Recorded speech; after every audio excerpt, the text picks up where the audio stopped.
O Senhor tem uma palavra para ministrar sobre você hoje. Uma palavra de vida, de esperança, para você e para a sua família. Espírito Santo de Deus, Paizinho, que o Senhor está aqui conosco nessa noite, eu não tenho dúvidas. Momento de celebração tão alegre, tão vibrante, momentos de quebrantamento. Tua palavra, Senhor, sendo ministrada de forma poderosa. E agora, papai, Paizinho querido, continua falando através da mensagem que foi preparada. Senhor amado, e que o Senhor cumpra o teu plano e o teu propósito para esta noite. É a minha oração, é a oração da tua igreja, em nome de Jesus. Amém e amém. Eu ministrei sobre o Dia dos Pais e eu falei sobre 3 exemplos de pais descritos na Bíblia. Há muitos, eu selecionei 3. E dos 3 que eu ministrei, eu confesso que eu passei a semana inteira com aquela história no meu coração, que é a história de Davi.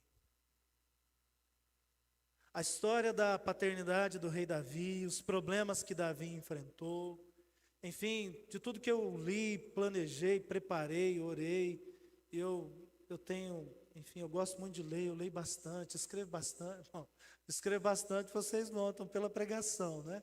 Te contar que essa pregação tem 10 páginas. Não, mas calma, não vou pregar todas. Calma. É o quebra-gelo, é só o quebra-gelo. Fica tranquilo.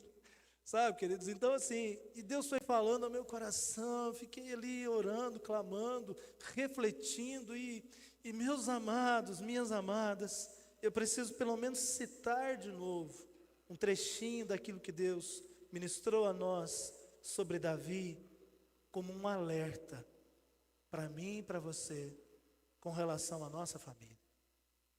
É verdade, como eu disse, Davi teve uma família complicada. Ao longo da sua vida, Davi lutou e enfrentou muitos e muitos problemas na sua família.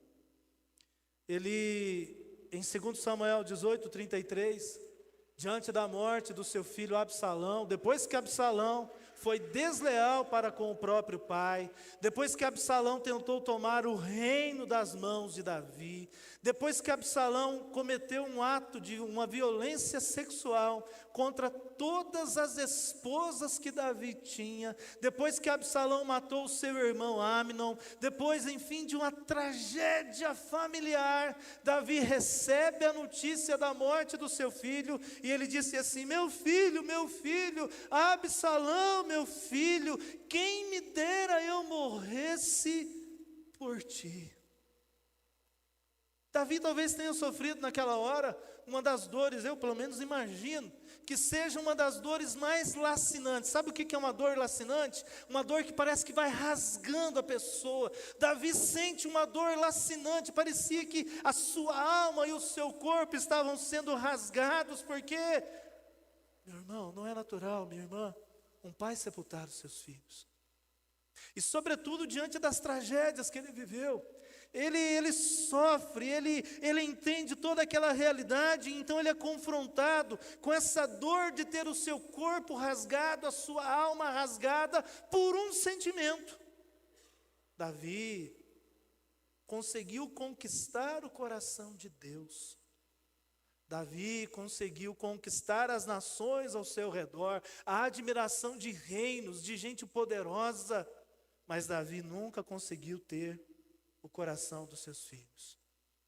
Ele liderou uma nação inteira, mas não conseguiu liderar a sua própria casa. Ele venceu um gigante quando era um adolescente, mas nunca conseguiu derrubar os gigantes que se ergueram dentro da sua casa, nos seus relacionamentos familiares. Possivelmente ele é conhecido e reconhecido ao redor do mundo e da história humana como um dos maiores reis que já pisaram sobre a face da terra, mas ele nunca foi, nem de longe, o melhor pai descrito na Bíblia. Ele quis morrer pelo seu filho, quando o seu filho já não poderia mais ouvi-lo. Ele gritou quando o filho não tinha mais a condição física e emocional de escutar a sua voz. Eu fiquei pensando nisso e me lembrei de um texto bíblico. Se você quiser abrir a Bíblia, será projetado, mas se você quiser abrir a sua Bíblia, eu me lembrei desse texto bíblico de Marcos 8, de 36 a 37, quando o Senhor Jesus disse assim: que proveito ou que vantagem há em ganhar o mundo inteiro, mas perder a vida? E o que daria o homem em troca de sua vida? Parafraseando esse texto, a gente podia dizer assim: que vantagem há em ganhar o mundo inteiro, mas perder a sua família? E o que o homem poderia dar, ou o que o ser humano poderia dar em troca de sua família? Meus irmãos e minhas irmãs, o tema da família tem que ser falado e de forma muito enfática várias vezes ao longo da nossa história. Porque todos nós, eu digo todos, sem exceção, todos nós queremos ser bem-sucedidos em tudo que nós fazemos, sim ou não? Eu quero ser um pastor bem-sucedido no sentido de sentir-me bem com aquilo que eu realizo, com aquilo que eu faço.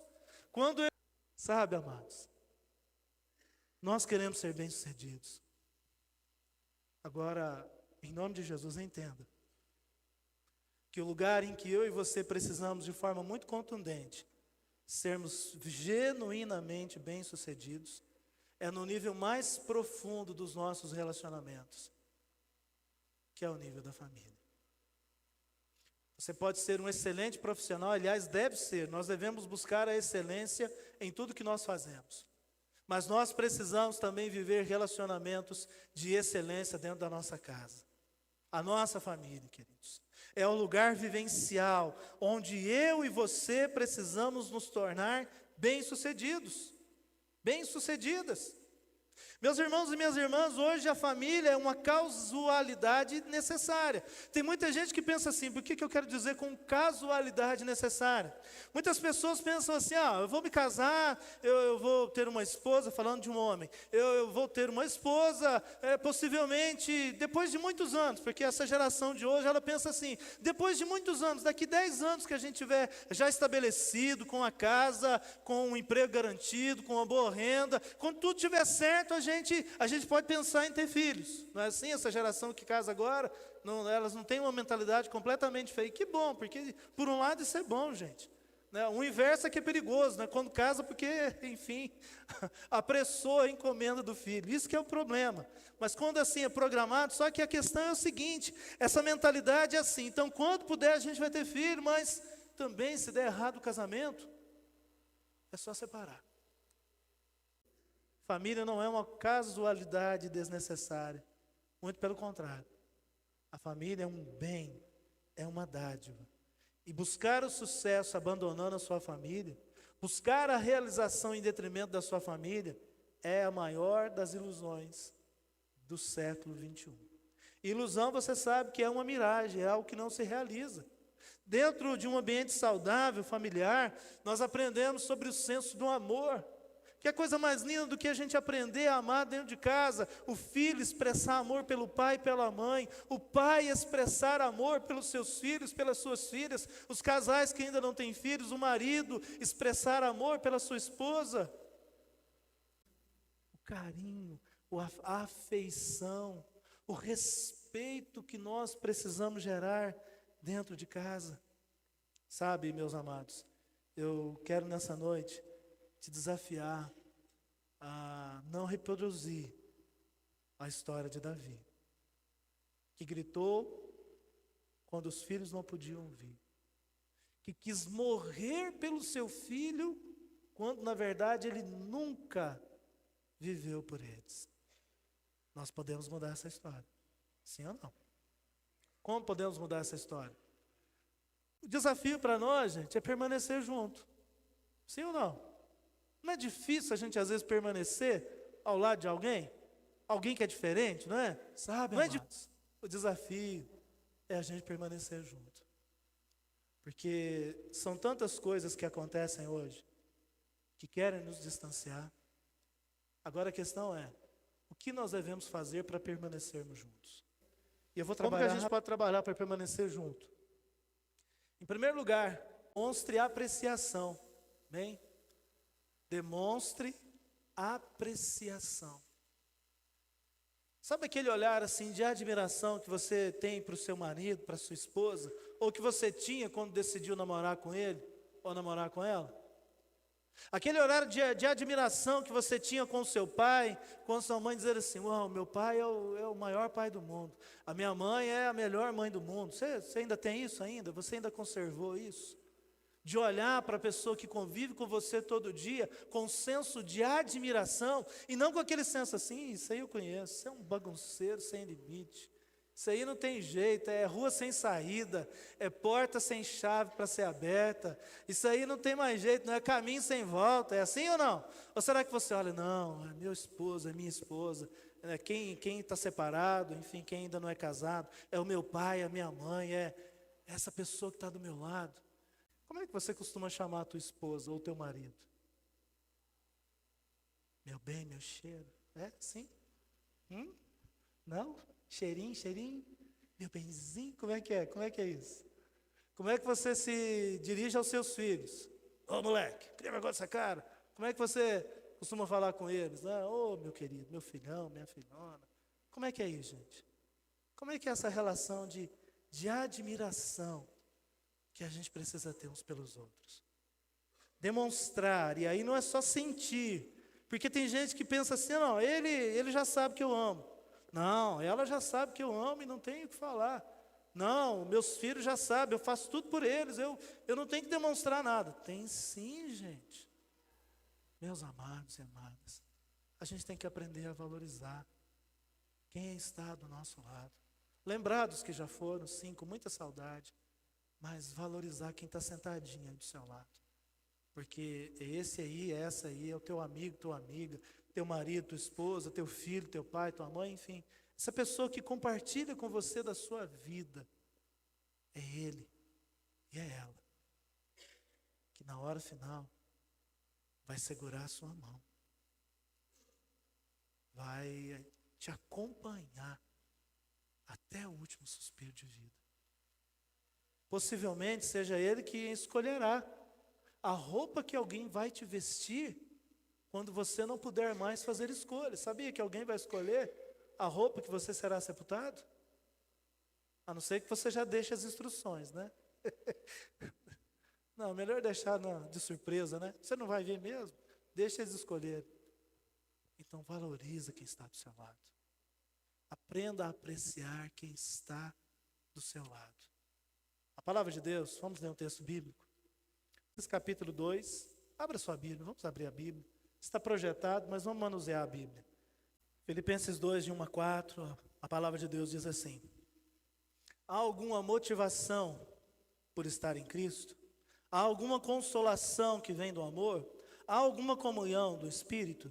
Há alguma compaixão e afeição? Então completem a minha alegria, concordando sinceramente uns com os outros, amando-se mutuamente e trabalhando juntos com a mesma forma de pensar e um só propósito. Não sejam egoístas, nem tentem impressionar ninguém. Sejam humildes e considerem os outros mais importantes que vocês. Não procurem apenas os seus próprios interesses, mas preocupem-se com os interesses alheios. Amém, meus amados? Essa semana, quando eu preparava essa mensagem, eu li uma frase de um autor, e ele disse assim: a família é para muitos o lugar que todo mundo fora de casa, acima da outra, sendo que deveria ser o contrário. Meus irmãos e minhas irmãs, todo mundo tem necessidade de ser apreciado. Demonstra apreciação, queridos. Todo mundo precisa ser apreciado. Amém, meus amados? Uma outra forma da gente permanecer juntos: passem tempo juntos. Passa tempo com a sua esposa, com o seu marido, com os seus filhos. Passe tempo junto com os seus amigos, mais chegados, mais íntimos, mais próximos.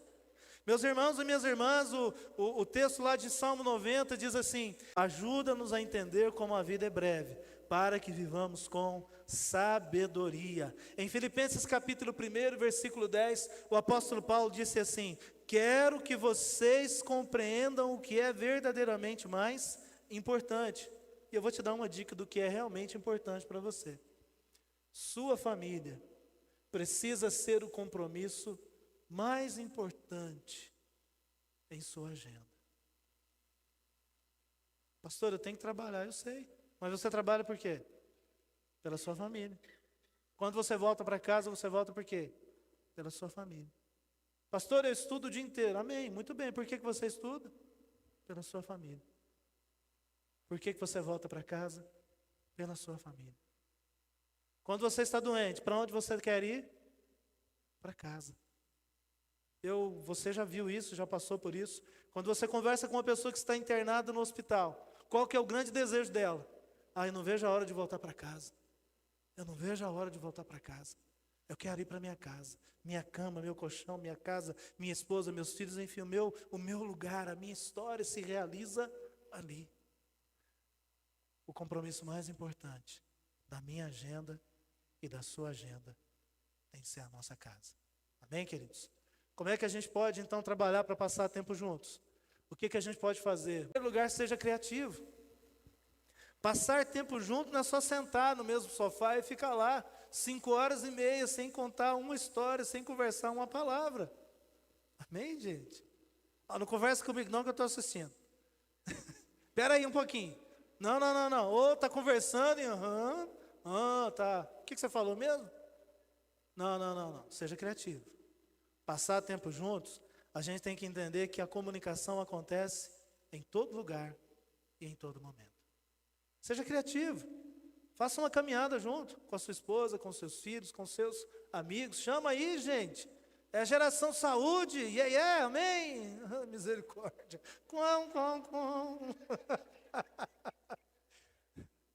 Passa tempo junto caminhando. Passa tempo junto almoçando. Nem todo mundo tem esse hábito, mas faça as suas refeições, se for possível, assentado à mesa. Põe lá uma musiquinha para um fundo assim bem gostoso, mas senta lá. Conta como foi seu dia. Elogia, olha, nosso amor, hoje você acertou essa comida está maravilhosa, aleluia. Sabe, elogia, conversa. Se tiver ruim também, você fala assim, amor, já teve dias melhores, hein? Não precisa ser mentiroso, né? Mas também não precisa exagerar. Sabe? Seja criativo, gente, em nome de Jesus. Lute contra os inimigos da boa comunicação. Tudo que é excessivo é problemático. Então, assistir 150 minutos dos Reels, do Instagram e do Facebook, é ruim, gente. Tudo que é excessivo é problemático. Então, elimine os inimigos da boa comunicação. Em terceiro lugar, comunique-se de maneira positiva. Se tem uma coisa ruim é conversar com pessoas que só reclamam e que só veem problemas e defeitos. Ou com pessoas grosseiras, né? Que tudo que fala é uma pancada, né? Tudo que fala é palavra atravessada, sabe? Não, gente. Seja compreensivo, tolerante. As pessoas costumam dizer assim, não peço paciência para Deus, não. Tem que pedir, porque paciência é fruto do Espírito Santo. Paciência é fruto do Espírito Santo. Quando você fala assim, eu não oro pedindo paciência a Deus, você está dizendo que você não tem buscado o fruto do Espírito Santo, que é amor, longanimidade, mansidão, domínio próprio. Sabe, queridos, a gente precisa desenvolver a mansidão, a paciência, o domínio próprio. Saber a hora certa de falar, de confrontar, saber a hora certa até de ficar calado. O Provérbios diz assim, até o tolo, quando fica em silêncio, é tido por sábio. Não tem hora que a gente não precisa falar, você precisa só ouvir. Ouça com atenção. Amém, queridos? A pensar sobre uma terceira forma da gente permanecer juntos. E essa terceira forma, ela é importante. Aprenda a lidar com crises. Você já ouviu Jesus dizendo assim, eu estarei contigo todos os dias, sim ou não? Mateus 28, 20. Estarei convosco todos os dias até o fim dos tempos, ok? Então Jesus disse isso. Jesus disse lá em Mateus 11:28, venham a mim, todos os que estão cansados, sobrecarregados e oprimidos, e eu vos aliviarei, amém? Jesus disse isso, amém, queridos? E o que Jesus nunca disse? Jesus nunca disse que seria fácil. João 16:37, ele disse assim, no mundo terão ou tereis aflições. Então ele não disse que seria fácil. Todos nós, em algum momento da vida, enfrentaremos algumas crises, algumas dificuldades. Então a gente precisa aprender a lidar com elas. Colossenses capítulo 3, de 12 a 15, acompanhe aqui para a gente ganhar um pouquinho de tempo. Visto que Deus escolheu para ser seu povo santo e amado, revistam-se de compaixão, bondade, humildade, mansidão e paciência. Sejam compreensivos uns com os outros e perdoe quem os ofender. Lembrem-se de que o Senhor os perdoou, de modo que vocês também devem perdoar. Acima de tudo, revistam-se do amor que une todos nós em perfeita harmonia. Permitam que a paz de Cristo governe o seu coração, pois como membros do mesmo corpo, vocês são chamados a viver em paz e sejam sempre agradecidos. Como nós podemos lidar com a crise? De que maneira eu e você podemos mudar essa realidade? E aí, como é que nós vamos aprender a lidar com crises?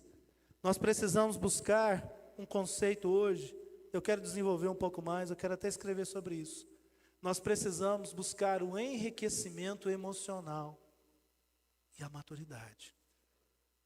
Meus irmãos e minhas irmãs, nós vivemos, infelizmente, num mundo infantilizado. E num mundo em que a miséria emocional das pessoas é revelada através das suas atitudes, das suas decisões e das realizações que às vezes acham que estão empreendendo. Por que eu digo que é um mundo infantilizado?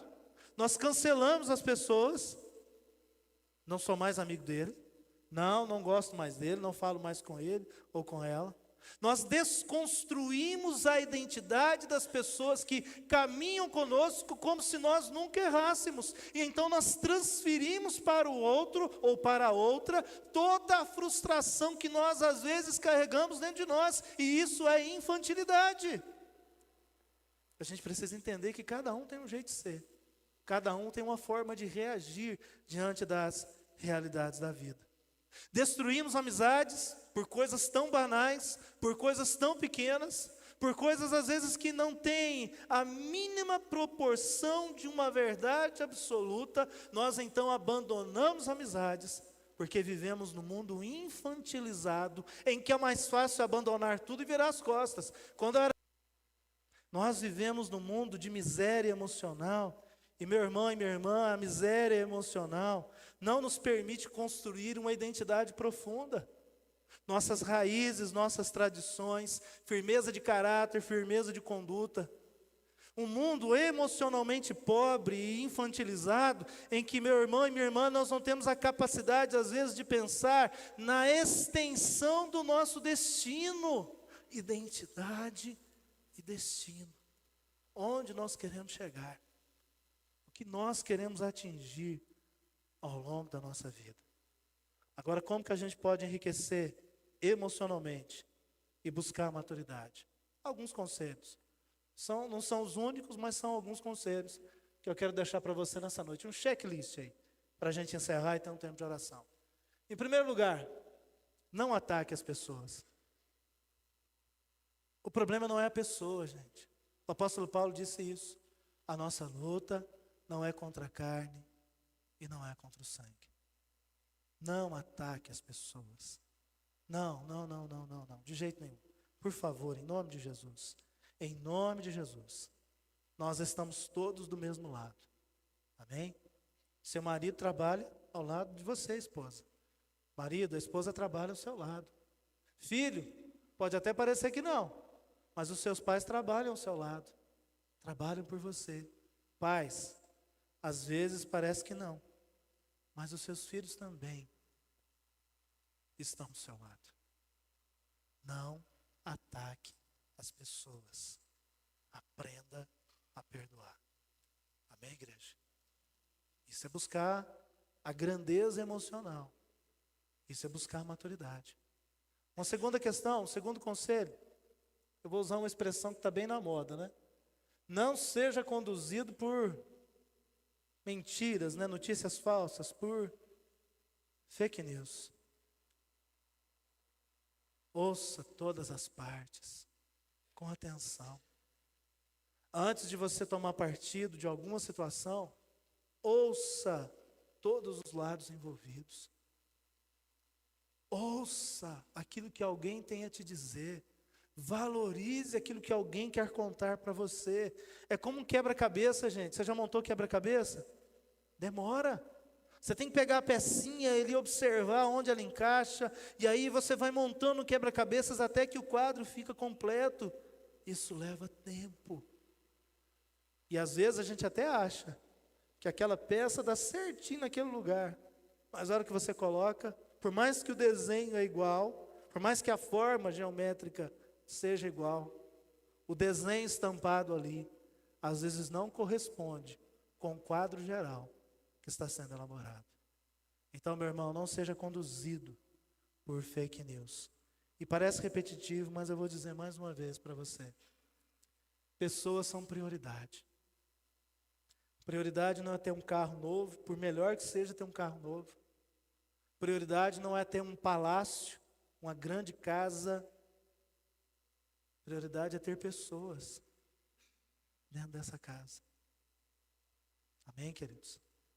Prioridade não é ter muito dinheiro no banco. Um dia eu vi num para-choque de um caminhão. Dizem que dinheiro não traz felicidade. Então, me dá o seu dinheiro e seja feliz. Amém? Sabe, amados? Não é só ter dinheiro, mas é desfrutar daquilo que você tem com alguém que você ama. É desfrutar, gente. Um palestrante motivacional, esqueci o nome dele, ele fala assim: não é o lugar onde nós queremos chegar, mas é a trajetória até chegar lá que vale a pena. Que é onde a gente constrói a vida, os relacionamentos. Pessoas são prioridades. Amém, queridos? Valorize-as, em nome de Jesus. Eu já falei isso há um tempo atrás, e eu oro para que isso não aconteça comigo, mas, enfim, né? Eu tenho muito medo de no futuro, quando eu tiver lá os meus 60 e poucos anos, 70 anos, não tem nenhum caso na minha família, não tem, mas, enfim, eu tenho muito medo de ter Alzheimer. Porque eu fico imaginando que uma das coisas mais tristes da vida é a gente perder a nossa memória. É a gente não lembrar das pessoas que andam com a gente, que vivem com a gente. Eu oro todos os dias: Senhor, se algum dia acontecer alguma coisa comigo, conserva, Senhor, a minha memória. Porque eu quero me lembrar sempre das pessoas que eu amo. Uma das coisas que eu nunca esqueço, assim, de lembrança, sabe, essas memórias afetivas que a gente tem, todo mundo tem memórias afetivas. E uma das memórias afetivas mais, assim, gritantes na minha alma, assim, coisas que me emocionam, que mexem lá nas entranhas do ser, né, lá nas entranhas da alma, é quando eu me lembrava que meu pai trabalhava, ele trabalhava de vendedor nessa época, e aí ele vinha em casa, passava alguns dias, e aí ele ia trabalhar, e o ônibus, a parada de ônibus, né, o ponto de ônibus, era bem próximo da nossa casa. E uma das coisas que eu não esqueço, assim, fica lá guardadinho na memória, uma coisa linda, assim, meu pai beijando, me abraçando. Eu era filho único na época, meu irmão ainda não tinha nascido, então eu era o cara, né? Depois meu irmão nasceu, tomou o meu reino. É sempre assim, o filho mais velho depois é largado. Não, não era não, então é só um desabafo aqui, me ajuda em oração, amém? E aí eu me lembro assim do meu pai então me beijando, me abraçando, a minha mãe, né? Minha mãe, ela, quando meu pai saía, ela cantava uma musiquinha. Eu não posso cantar essa música aqui porque eu estou no altar, mas o nome da música é Mãezinha do Céu, alguém vai lembrar aí. E aí chorava largado, e aí meu pai saindo, a minha mãe cantando, a gente orando ali, rezando, porque a gente era católico. E aí eu lembro que eu saía correndo atrás do ônibus e falava assim: pai, não vai não, pai, fica comigo, pai, não vai não, fica comigo. E aquilo ali, gente, era de, enfim, rasgar a nossa alma. Meu pai, infelizmente, ele cometeu muitos erros, mas essa memória afetiva, de priorizar pessoas, eu nunca esqueci e nem quero esquecer. Como o texto lá de Lamentações 3,19 diz assim: eu quero trazer à memória o que me pode dar esperança. Que vantagem há em ganhar o mundo inteiro e perder a vida? E o que o homem daria em troca de sua vida? E o ser humano daria em troca da sua vida e da sua história? Meus amados, ao contrário do rei Davi, que gritou quando o filho não podia ouvir, que possamos ter o desejo de viver por nossa família e não apenas de morrer por ela, quando isso não for mais possível. Meus irmãos e minhas irmãs, sejamos construtores de relacionamentos saudáveis, abençoados e abençoadores.